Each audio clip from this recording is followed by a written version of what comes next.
સૌથી મોટા સમાચાર નાસિરનગર કેસમાં સરકારનું મોટું એક્શન મ્યુનિસિપલ કમિશનર એમ નાગરાજની ગાંધીનગર બદલી હાઈકોર્ટની ટકોર બાદ સરકાર એક્શનમાં સુરત મનપા કમિશનરનો વધારાનો ચાર્જ સુરત કલેક્ટર તેજસ પરમારને નાસિરનગર ડિમોલેશન કેસમાં જવાબદારીના સવાલો વચ્ચે મોટી વહીવટી ફેરફાર હાઈકોર્ટની ટકોર બાદ નારાજગીની બદલીથી વહીવટી વર્તુળોમાં ખળભળાટ નાસિરનગર કેસમાં સરકારના એક્શન સુરતમાં ખળભળાટ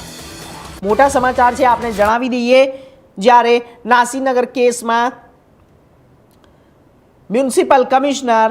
એમ નાગરાજની ગાંધીનગર બદલી કરી દેવામાં આવી છે હાઈકોર્ટની ટકોર બાદ સરકાર એક્શનમાં આવી છે મોટા સમાચાર છે બ્રેકિંગ ન્યૂઝ છે ઇન્ડિયા ન્યૂઝ ગુજરાતના માધ્યમથી આપણે આપી દઈએ છીએ જ્યારે સુરત મનપા કમિશનરનો વધારાનો ચાર્જ આપવામાં આવ્યો હતો નાસિરનગર ડિમોલેશન કેસમાં જવાબદારીના સવાલો વચ્ચે એક મોટી કાર્યવાહી સામે આવી છે મ્યુનિસિપલ કમિશનર એમ નાગરાજ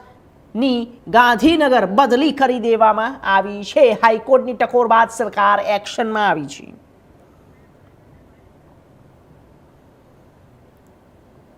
તો આ વિષય ઉપર વધુ માહિતી માટે અમારા સંવાદદાતા જોડાઈ ગયા છે રવિ વેન્ડે રવિજી શું અત્યારે હાલ જે આ બદલી કરવામાં આવી છે અને બદલી થતાં જ તેમની તરફથી શું પ્રતિક્રિયાઓ સામે આવી છે હાઈકોર્ટે તો બદલીના જ્યારે એંધાણ બતાવી દીધા છે અને ત્યારબાદ હવે શું નીકળીને સામે આવી રહ્યું છે રવિ જણાવી દઈએ કે આ 30 અને 29 મેના રોજ જે નાસિરનગર બેગો સાથે આવેલું છે તે ડિમોલેશન વિવાદિત ડિમોલેશન કરવામાં આવ્યું હતું અને જે 100 જેટલા મકાનો તોડી પાડવામાં આવ્યા હતા તોડી પાડતા જ્યારે જે રહીશો હતા બે ઘર થઈ ગયા હતા અને જે બે ઘર થયેલા લોકો જ્યારે રસ્તા પર આવી ગયા હતા અને જેને લઈને સમગ્ર વિસ્તારમાં હડકંપ મચી ગયું હતું જેથી કરીને આ ડિમોલેશન જ્યારે કોને દ્વારા કરવામાં આવ્યું હતું એ તો ત્યારે પ્રશ્ન ચિહ્ન હતું પણ જ્યારે નાસિરનગરના લોકો સુરત મહાનગરપાલિકા અને સંચાલિત જે અધિકારીઓ છે એમને જે પૂછવામાં આવ્યું હતું જ્યારે આ અધિકારીઓ અને જ્યારે આ નાગરાજ છે જે નાગરાજ જે કમિશનર આઈએસ અધિકારી છે એમને બી પૂછવામાં આવ્યું હતું જ્યારે એમના દ્વારા કહેવામાં આવ્યું હતું કે અમારા કોઈ કર્મચારી કે અધિકારી દ્વારા આ ડિમોલેશન કરવામાં નહીં આવ્યું પણ જ્યારે જે વિડીયો અને જે ફોટાઓ સામે આવ્યા હતા અને ફોટાઓના માધ્યમથી જ્યારે જે અધિકારીઓ ત્યાં સ્થળ પર હતા અને આ ડિમોલેશન સ્થળ પર હતા અને આ ડિમોલેશન એમના રહેણાંક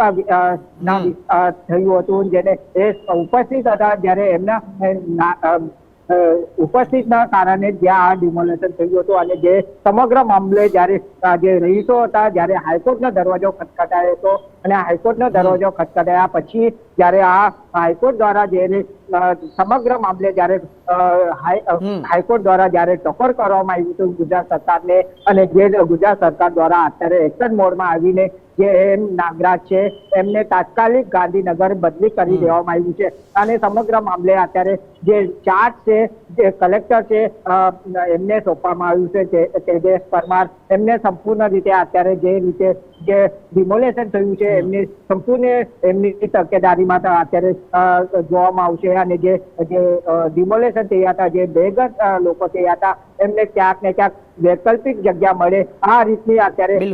તેજસ પરમાર દ્વારા અત્યારે સંપૂર્ણ રીતે અત્યારે કાર્યવાહી હાથ ધરવામાં આવી છે અને સમગ્ર મામલે અત્યારે જે હાઈકોર્ટ દ્વારા જે ટકોર કરતા જ્યારે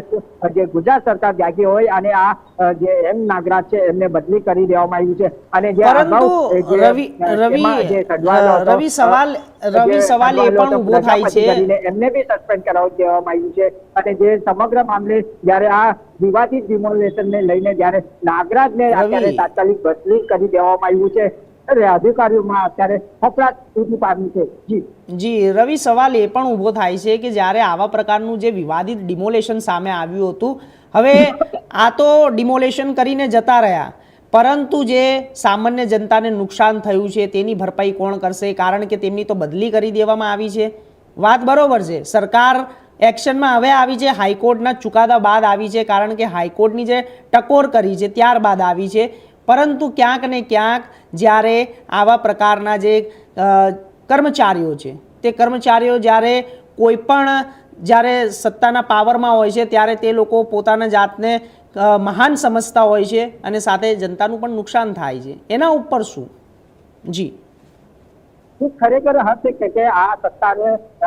લત લઈને બેઠેલા જે અધિકારીઓ છે, જે દમણમાં બેઠેલા અધિકારીઓ છે, જ્યારે સામાન્ય વ્યક્તિઓને જ્યારે આ રીતની જે મુશ્કેલી થતી હોય અને આ જે 100 જેટલા મકાનોને ડિમોલેશન કરી દેતા જે બેઘર લોકો થઈ ગયા છે, જે પરિવારો અત્યારે રસ્તા પર મંડાઈ રહ્યા છે, જ્યારે રસ્તા પર જ એમને જે બાળકો છે એમને ક્યાંક ને ક્યાંક સ્કૂલથી અને જે બેઘર થઈ ગયા, સ્કૂલથી વંચિત થઈ ગયા છે, અને જ્યારે આ જે અધિકારીઓ છે મેળા પીપળામાં રહીને જ્યારે આ કામગીરી કરતા હોય, જ્યારે આ સામાન્ય વ્યક્તિઓ એમના ભોગ બનતા હોય, પણ ક્યાંક ને ક્યાંક ત્યાં અધિકારીઓ પર કડક કાર્યવાહી કરવામાં નથી આવતી. એના લીધે આ જે અધિકારીઓ છે, જાડી ચામડીના અધિકારીઓ અત્યારે બેઠી ચૂક્યા છે અને એમને કોઈ ખોફ જ નથી કે કોઈનો ડર જ નથી એવું લાગી રહ્યું છે કે જ્યારે આ 100 જેટલા નાસિરનગરના લોકોને જ્યારે બેઘર કરી દીધા છે અને જે બેઘર જે બાળકો છે રસ્તા પર આવી ગયા છે, જેને લઈને જે આ અધિકારીઓ છે એમના ઉપર ખાલી માત્ર છે કાગળ પર કામગીરી કરવામાં આવે છે, પણ કોઈ કડક એક્શન લેવામાં નથી આવતું કે કડક અધિકારીઓ સામે પગલાં નથી ભરવામાં આવતા. એના કારણે જે અધિકારીઓ છે અત્યારે મનમાની કરી રહ્યા હોય એવું લાગી રહ્યું છે. જી ચોક્કસથી રવિ, તમે ખૂબ જ સરસ વાત કરી અને કીધું કે જ્યારે કર્મચારીઓ પોતાની મનમાની કરી રહ્યા હોય છે અને આ મનમાની વચ્ચે જ્યારે પોતાના ઈગો ઉપર વાત આવી જાય છે અને ત્યારે આ પ્રકારના જે વિવાદિત જે નિર્ણયો છે તે સામે આવતા હોય છે. આપનો ખૂબ ખૂબ આભાર માહિતી આપવા માટે રવિ. તો હવે આગળ વાત કરીશું પંચમહાલની. જ્યારે પંચમહાલ